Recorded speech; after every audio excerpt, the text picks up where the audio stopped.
Thermostat. Thermostat एक ऐसा control device है जो पूरे रेफ्रिजरेशन सिस्टम को कंट्रोल करता है। कैसे कंट्रोल करता है, आज कंप्लीट स्टेप बाय स्टेप हम सीखने वाले हैं। छोटा सा वीडियो होने वाला है।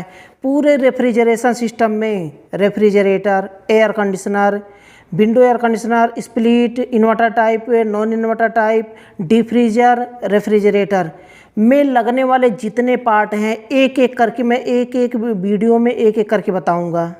इसलिए वीडियो को कंप्लीट देख रहे। इसके लिए एक मैं अलग प्लेलिस्ट बनाने वाला हूं जिसमें सारे जितने भी स्पेयर पार्ट होते हैं सभी को मैं कंप्लीट करने वाला हूं।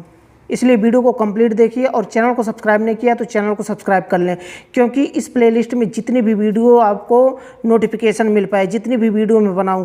तो हम बात करते हैं थर्मोस्टेट की। थर्मोस्टेट काम कैसे करता है, तो आप देख सकते हैं ये होता है थर्मोस्टेट। इसमें एक पूंछ लगी होती है जिसे टेल कहते हैं। इस टेल में एक गैस भरी जाती है, भरी होती है पहले से ही। कंपनी ने जब बनाती है तो इसमें एक गैस भरी होती है जिसका नाम होता है सल्फर डाइऑक्साइड। इसका समीकरण होता है, सूत्र होता है इसका SO2। उसे कहते हैं सल्फर डाइऑक्साइड। यह गैस भरी होती है टेल में। अब काम कैसे करता है ये भी समझ लीजिए। इसके 2 पॉइंट होते हैं, किसी किसी थर्मोस्टेट में 3 पॉइंट होते हैं, लेकिन 3 पॉइंट से कोई मतलब नहीं होता है, क्योंकि थर्मोस्टेट का काम होता है सीरीज में कनेक्ट होता है। एक तरफ से इनपुट हम सप्लाई देते हैं और एक तरफ से आउटपुट सप्लाई हम निकाल देते हैं, जो कि सीधा कंप्रेसर के रनिंग पॉइंट पे जाता है।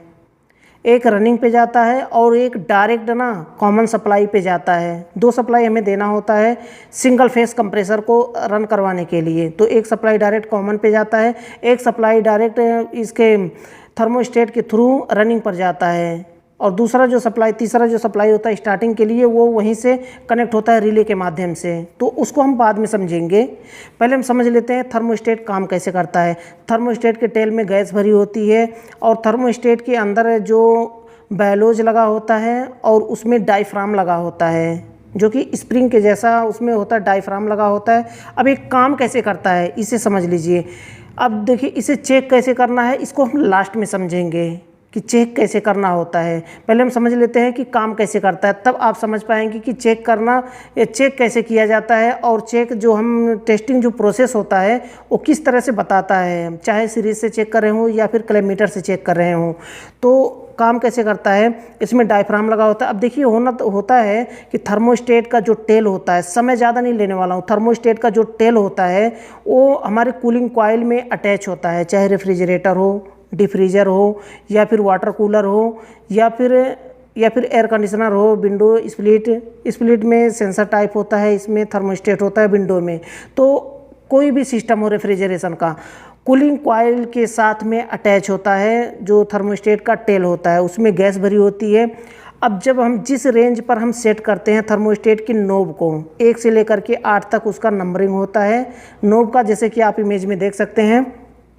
तो होता क्या है कि जिस रेंज पर हम सेट करते हैं, जैसे कि मानिए कि अगर आप 8 नंबर पे, 7 नंबर पे अगर आपने सेट कर दिया, वो टेम्परेचर सेट करना होता है। जो हम रेंज सेट करते हैं नोब से घुमा करके, वो होता है टेम्परेचर सेट करना।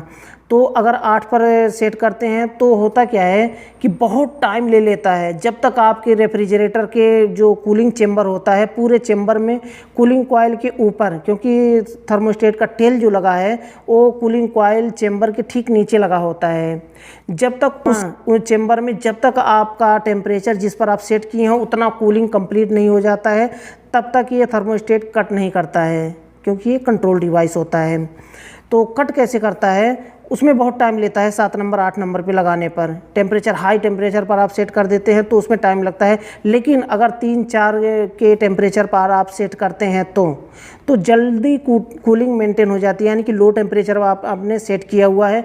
तो होता क्या है, जब लो टेम्परेचर पर सेट करते हैं तो अब काम कैसे करता है इसको समझ लीजिए। लो हाई तो आप समझ लेंगे, लेकिन काम कैसे करता है, उसमें टेल में भरी हुई गैस जब कूलिंग जब कुछ चिल्ड होता है, पूरा ठंडा होता है, तो उसके नीचे सेंसर लगा होता है, मतलब वो टेल लगा होता है, उसमें गैस भरी होती है और वो गैस क्या होता है, सिकुड़ता है। गैस टेल में जो गैस सल्फर डाइऑक्साइड पड़ा हुआ है वो सिकुड़ता है, और सिकुड़ने के साथ जब सिकुड़ता है ना तो उसका टेल अटैच होता है डायफ्राम के साथ में।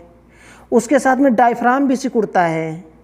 जब ये ठंडक की वजह से सिकुड़ता है, डायफ्राम सिकुड़ता है, तो इस तरह से पॉइंट उसमें जुड़ा हुआ है।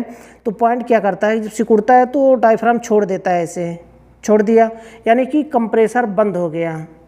आपके जो कूलिंग कॉइल का चेम्बर होता है ना, उसमें कूलिंग मेंटेन हो गई, और जो गैस उसमें भरा है सल्फर डाइऑक्साइड, उसके वजह से डायफ्राम सिकुड़ गया और सप्लाई को छोड़ दिया। इस तरह से होता है, सप्लाई को छोड़ दिया, सिकुड़ गया। अब जब क्या होता है कि फिर से चेम्बर में, जो कूलिंग कॉइल का चेम्बर होता है, वहाँ पर जब फिर से हीटअप होने लगता है, यानी कि कंप्रेसर बंद है, तो थोड़ी देर में के बाद तो हीटिंग होने ही लगेगा। जब हीटिंग होता है तो सल्फर डाइऑक्साइड क्या होता है कि गैस फिर से फैलने लगता है, और फैलने लगता है उसके साथ में डायफ्राम से अटैच होता है, तो डायफ्राम भी फैलने लगता है। ऐसे जब फैलने लगता है तो ऐसे जा कर के फिर से पॉइंट टच हो जाता है। अब टच हो गया तो क्या होगा कि यहाँ से सप्लाई इनपुट में रुकी हुई थी, और यहाँ से सप्लाई आउटपुट रियल निकल गई। अब इससे क्या हुआ कि कंप्रेसर स्टार्ट हो गया, हमारा कंप्रेसर स्टार्ट हो गया, चलने लगा।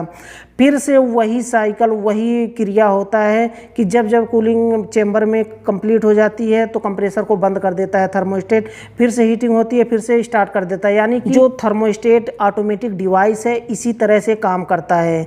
मुझे लगता है कि आपको अच्छे से समझ में आ गया होगा। फिर भी अगर थर्मोस्टेट को लेकर के कोई भी क्वेश्चन, कोई भी डाउट है आपको, तो आप बेझिझक मुझसे कमेंट बॉक्स में पूछ सकते हैं। मैं उसका रिप्लाई जल्द से जल्द देने की कोशिश करूंगा। पूरे रेफ्रिजरेशन सिस्टम को मैं कंप्लीट, जितने भी स्पेयर पार्ट लगे होते हैं, सबको एक एक वीडियो में एक एक पार्ट करके बताऊंगा मैं। इसलिए हमारे चैनल को सब्सक्राइब नहीं किया है तो चैनल को सब्सक्राइब कर लें, और बेल आइकन को प्रेस करके ऑल पर क्लिक कर लें, ताकि जितनी भी वीडियो मैं बनाऊँ आपको सबसे पहले नोटिफिकेशन मिल पाए और वीडियो को देख पाए सबसे पहले। तो आज के लिए बस इतना ही था। अगली वीडियो में फिर जल्दी ही मिलते हैं एक नए टॉपिक के साथ।